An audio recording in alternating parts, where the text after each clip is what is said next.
To talk about Arturo Toscanini and music is to talk about Arturo Toscanini, period. Music, from the day he entered the conservatory in Parma in 1876, when he was 9 years old, until practically the day of his death, more than 80 years later, music was what absorbed him more than anything else.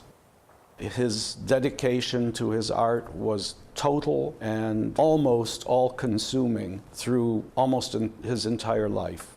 The Milanese dialect poet Delio Tessa, who was a friend of the Toscanini family, described how when you would talk with Toscanini, he would listen very interestedly, but at a certain point he would sort of fade out.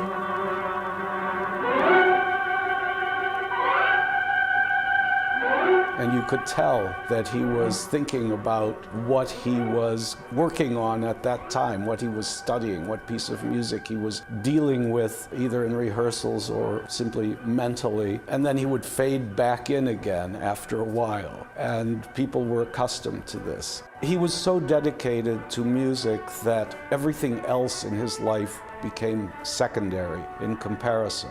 His concept of his responsibility as a musician was something bordering on religious fanaticism.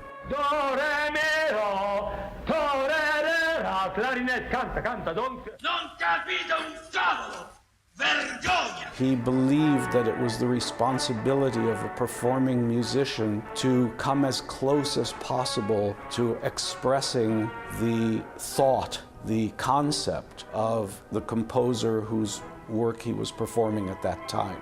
It was really an all-consuming passion for him.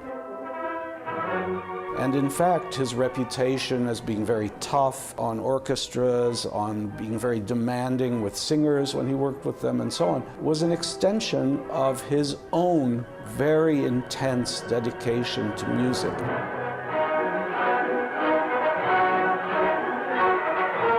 He felt, and many of the musicians who worked with him told me about this over the years, he felt that if someone was not completely dedicated to his work as a musician, he shouldn't be a musician. He should do something else. He used to say, be a shoemaker, be a pharmacist, do something else. If you're doing this job, this is the most important thing for you, and you must dedicate yourself to it. Toscanini arrived at La Scala for the first time as a performer for the 1886-1887 season. He was not yet 20 years old. He played at the world premiere of Verdi's Otello, second cello. He followed the rehearsals led by Verdi and the conductor Franco Faccio. He came here for the first time to conduct in 1896 at the age of 29, conducted a series of concerts that were tremendously successful, so successful that he was then invited to become principal conductor, what we would today call music director and artistic director of La Scala, beginning with the 1898-1899 season. He immediately implemented a number of changes at La Scala. He had the laterally opening velvet curtain installed to replace the painted front drops. He conducted here for 5 seasons in a row. He left in 1903 after one of many disputes with the management, but returned 2 years later, actually 3 years later, 1906-1907 season. Also, during those first 2 periods at La Scala, he implemented many reforms. He made the orchestra a more stable element of the theater. He had the first orchestra pit installed here. Importance of the orchestra was becoming greater and greater during that period. It was important to have the orchestra lowered so that they wouldn't drown out what was happening on stage. He left in 1908 to go to New York to conduct the Metropolitan Opera. He was there for 7 years. He came back to Italy at the time of the First World War, and after the war, he was asked to resume the artistic directorship of La Scala, which was then reformed for him. Also, the box holders, the people who had actually owned their individual boxes in the theater, were expropriated, and the boxes were put on sale by subscription and single tickets like all the other seats.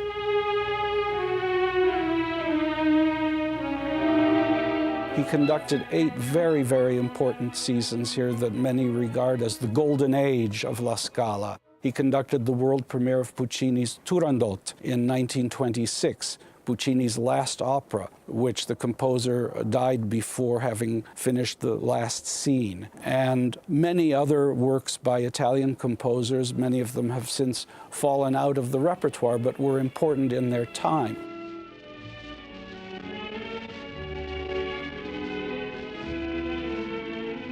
Before starting this new project of the Ente Autonomo in 1921, took the Scala Orchestra. He created basically a new orchestra, auditioned players, the best players from all over Italy who wanted to perform here, took them on tour all over Italy and then to the United States and Canada.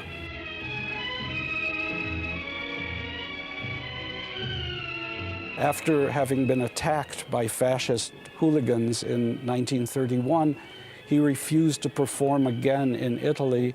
He said, "I will not perform here again until the regime and the monarchy, which has permitted the regime to hold power, are eliminated."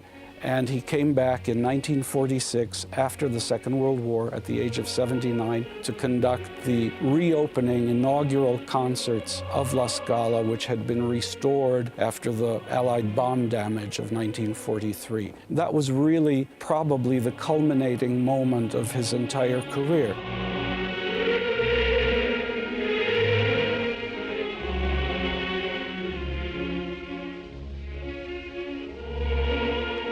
After that, I mean, his work was basically centered in the United States. He was conducting then the NBC Symphony Orchestra, a radio orchestra that had been formed for him in 1937. But he continued to come back to Italy and to conduct occasional concerts at La Scala from time to time. His last concert here took place on the 19th of September, 1952. He was 85 years old. He gave an all-Wagner concert that was attended by more people than could legitimately fit inside the theater. Ci colleghiamo con il Teatro alla Scala di Milano. Suonare con Toscanini è sempre un fatto eccezionale, anche per noi. Il concerto di Toscanini alla Scala, in quel teatro che è suo più di ogni altro, Toscanini appartiene sì a tutto il mondo, ma Milano e la Scala avanzano, come dire, i diritti di una affettuosa esclusiva. Toscanini created a new way of approaching opera. It was a way that Wagner and Verdi and composers of the 19th century had wanted to create, but nobody had really succeeded completely in doing it. He imposed his will on the performers. Here at La Scala, of course, the musicians, as Enrico Minetti, who was the concertmaster of the Scala Orchestra, said, we feared him, we admired him, and we loved him because they understood that this harshness that he applied to rehearsals was in part practical, a time saver, but in part his striving to achieve the maximum in every performance. After his death in 1957, his coffin was placed in the foyer downstairs of La Scala, and his funeral was attended by 40,000 people in the city of Milan, which was his adoptive home.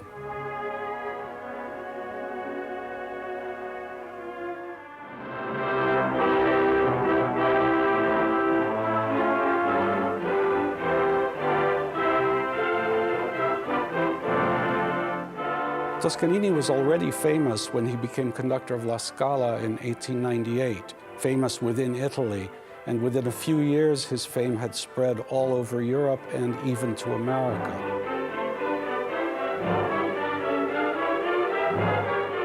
His international fame really became very strong at the time of his appearances at the Metropolitan Opera in 1908 and thereafter. Of course, in the age of media, his fame spread even further. He was conducting on the radio with the New York Philharmonic. Some of its concerts were broadcast already in the 1920s. And by 1934, 9 million Americans, which was 7% of the population at that time, were listening to his radio concerts with the New York Philharmonic. That would be the equivalent of 22 million today.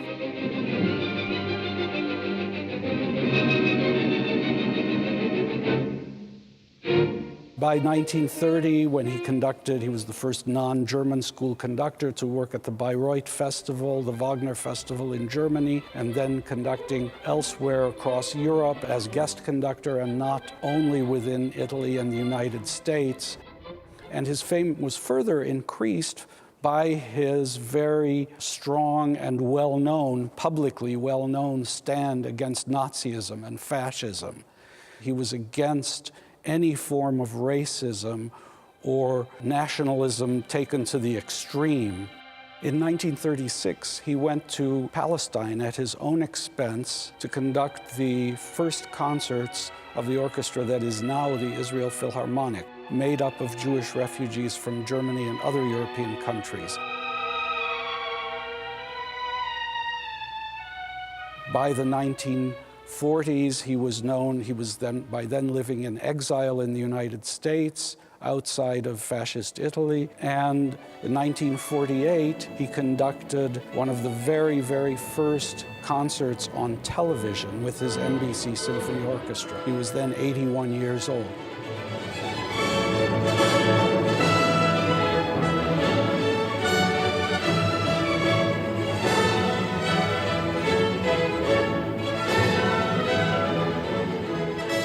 He didn't do it for the fame. He did it because he wanted music to reach as many people as possible all over the world. He felt that that was his mission in life. And by the time of his retirement in 1954, they say that 70% of the entire population of the United States knew the name Toscanini and that he was a conductor, even if they knew nothing about music. I'm sure that that percentage was even higher in Italy at the time.